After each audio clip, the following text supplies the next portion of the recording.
So the question is always asked, can the frequencies do any harm?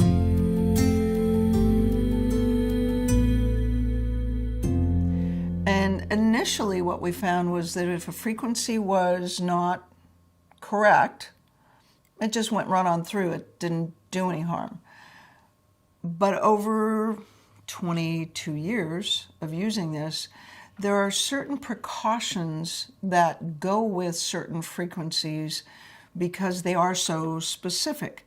So, for example, initially, we thought the frequency 81 hertz, which is on the list for secretions.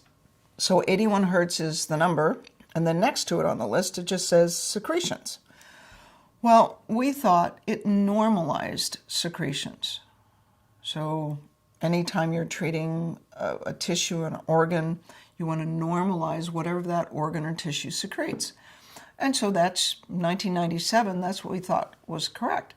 Well, there's a naturopath who worked in my office when we were developing FSM, and she graduated from school, went to Minnesota, started her practice, and that was in June. In October, my phone rang at 10 o'clock at night, which is midnight in Alexandria, Minnesota, and it was Christy. And she didn't even say hello. She said, 81 hertz increases secretions. It's like, Christy, what happened? And she said, well, I was treating somebody with cystic fibrosis today, and we treated her for, about an hour, cleared out her lungs, she coughed up all this junk, and her lungs were clear. And I wanted to normalize secretions in the lungs because cystic fibrosis, there are too many secretions. I wanted to normalize them. Her lungs filled up in 5 seconds before I could stop it. I was like, oh my God, what'd you do? Well, let her get up, go to the bathroom, treated her again for an hour. We left off 81 hertz, and she was fine. As I recall, she stayed fine for a week or two, which is pretty miraculous in cystic fibrosis. But that was the first indication that we had that 81 hertz increased secretions. Later on, the next year, I had to collect some data on endocrine uses of frequency-specific microcurrent for a presentation I had to give. And we found out that 81 hertz, when combined with the ovary, would increase salivary estrogen. So that was the second time that we had experience or actual data that says 81 hertz increases secretions. So it's not actually a negative effect. It's that the frequency actually does what it is described as doing. Then it is incumbent upon the practitioner. It is required that the practitioner figure out what it is that's going to happen if we're actually doing what we think we're doing, and if the frequency increases secretions in that tissue. So do you want to increase secretions in the lung? No. The kidney? No. The kidney is an endocrine organ. It produces 4 or 5 different substances, some of which will raise blood pressure, change how sticky your platelets are. Not a good thing. The midbrain. I had a student working in my office who was running through a sequence of frequencies on this patient's midbrain and put 81 hertz on channel A and the midbrain on channel B and left the room to take a phone call. Well, pretty soon I hear the patient yelling, help, help. Everybody goes running. I went in and saw increased secretions in the midbrain. And I could reverse it by changing the frequencies to quiet the midbrain.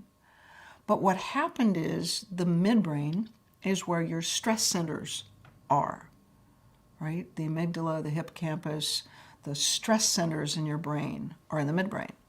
If you increase the secretions in the midbrain, the patient is going to this patient did have, an anxiety attack, basically. The stress hormones go up because the frequency actually does what it is described as doing. The problem is not the frequency. The problem is the practitioner. You have to think. People think some people think, because it's energy medicine, it's frequencies, what harm could it do, right? Yeah. Your good intentions will not save you from your ignorance. So there are now a list of precautions, frequency-specific precautions on the frequencyspecific.com website.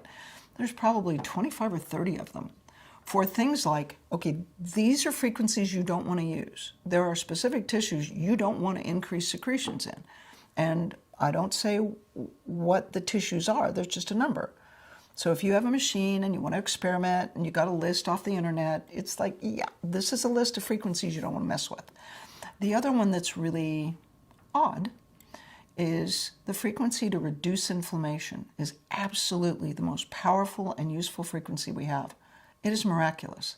You can take a swollen, red, inflamed joint and take it from this big to that big in 40 minutes. You can take somebody with irritable bowel and ulcerative colitis and take the inflammation and pain in their belly or their liver down. Just pain goes away. That's the good news. The bad news is that your body uses inflammation to fight infection, okay? So the data we have in both animals, because we have a study in mice and in humans, is that the frequency 40 hertz takes inflammation down just like a stone. It's fast. Your body uses inflammation to fight infection. If you run the frequency 40 hertz and it takes the pain down, but in 2 hours the pain is back and it's worse, experience suggests that that patient has an infection.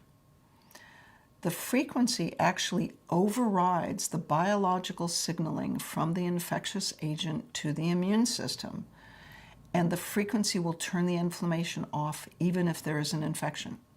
So at one of our exhibit booths, the physician came to the exhibit booth and said, I had surgery on my thumb 2-3 weeks ago, and it's all red and swollen. And I looked at it and said, is it infected? And she said, no, they x-rayed it on Monday. This was a Thursday. They x-rayed it on Monday and it's not infected. I said, okay. So we can fix that. So she went into the booth and the demonstration area, and one of the practitioners treated her thumb, and she came out, and sure enough, the redness was gone, the swelling was gone, the pain was completely gone. She was ecstatic. And I said, okay, now here's the thing. If this is infected, it's not infected. No, really. If it's infected, this is 4:30. In about 2 to 3 hours, the pain will go up a lot, because while we've turned the inflammation off, the inflammation is off. So the infection can grow because the immune system is in handcuffs. It's off. In 2 to 3 hours, the pain goes up. Do not wait and come see me tomorrow. I want you to get in a cab and go to the emergency room and tell them you have a bone infection. And she said, it is not infected. It's going to be fine. You fixed it. It's great. Really? I said, okay. The next day, she came back to the booth and she gave me this look. You know, the look, that look. And I said, ooh, what time did you end up in the emergency room? She said, 7:30. What happened? So I had to explain. So this 40 hertz is actually the most powerful frequency we have. It works in the brain, it works in the nerve, it works in the spinal cord, it works in the liver, it works everywhere. And if you have an infection, it's bad news. But it's diagnostic, right? She just thought her thumb was sore. She didn't know it was infected. You see the difference? She just thought it was sore because it had surgery. She didn't know it was infected.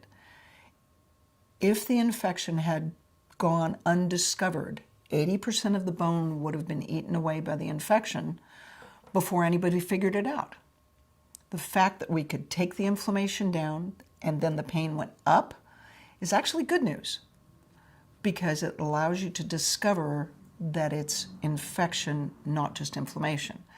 But that is a precaution that you're going to find on this list at frequencyspecific.com. And it's the I think we just listed it as the precautions list. And there's another one. Scar tissue, frequencies for scarring. Okay?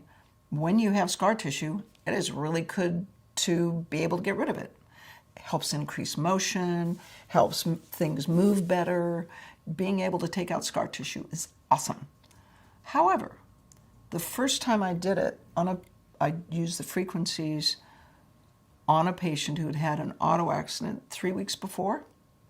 She was doing so well that I just forgot her accident was 3 weeks previously. And I used the frequencies to remove scar tissue. That was on a Tuesday. She came back in on Thursday and she said, I don't know what you did Tuesday, but you did undid 2 weeks worth of work. What'd you do? I looked it up and I'd run the frequencies to remove scarring. So that was the beginning of our discovery that when you have a new injury any place on the body, you can't use the frequencies to remove scar tissue until that new injury is 6 weeks old. So let's say you sprained your ankle 2 weeks ago and you want us to work on your shoulder. Now the shoulder's chronic. You've had this shoulder thing for 5 years, and shoulders are easy to fix. But in order to fix your shoulder, I have to run the frequencies to dissolve scar tissue in your shoulder. The frequencies are going to take apart the scar tissue in your ankle too, and it'll put your ankle back by a week or two in its healing process. And that is because your body is a semiconductor, right? The water in your body forms a structure that makes your whole body pretty much like a silicon chip. So if I apply a frequency here, there's no place in your body that it isn't. So if I take the scar tissue apart in your shoulder, when you have a new injury in your ankle, it's going to mess up your ankle. So you wait till your ankle's 6 weeks old and then we can treat your chronic shoulder. It's easy. Practitioner had a cerebellar stroke, old stroke, 5 years old, all better, all recovered, but she wanted me to treat her cerebellum. So I treated the basics for the cerebellum, and when I got the frequency for reducing inflammation in the cerebellum, which is what you want to do when you're treating an old brain injury, it's the inflammation that's the problem. So I treated inflammation in the cerebellum. And in 30 seconds, she said, oh, my tooth hurts. Turn the machine off. Do you have an infection in your tooth? Well, yeah, I have a little apical abscess right there. I said, do you have antibiotics upstairs? Yes. Go up and take them. So even though we were targeting the frequencies for the cerebellum, when you run the frequency to reduce inflammation, I didn't have the frequency anyplace near her jaw, right? But your body's a semiconductor, so the frequencies travel. So the frequencies, when they're used correctly, are like reproducible magic. But there's a reason after 20 years that this class is 4 days long. It's like learning a language in 4 days. There are things to do and things not to do. And in order to use it optimally, the frequencies always do what they are described as doing, but you have to learn how to think about how to put them together. That's 20 years worth of mileage. And there are frequencies you should avoid for very specific reasons in very specific patients. Frequency-specific microcurrent should not be used in patients who are pregnant, because the frequencies change body chemistry so dramatically that we don't want to affect the pregnancy or the baby. Frequency-specific microcurrent is not used to treat cancer. We just don't do it. It's not safe. We don't know enough. If I make your pain accidentally worse, it's just pain. Take an Advil, it'll get better. It affects the quality of your life briefly, but doesn't affect your life. If I accidentally do something that'll make your cancer worse, you may not have time to get back on top of it. So we don't use it in pregnancy, we don't use it in cancer, and you'll find the other precautions on that list at frequencyspecific.com. Frequencies are powerful. Use them well and enjoy the results.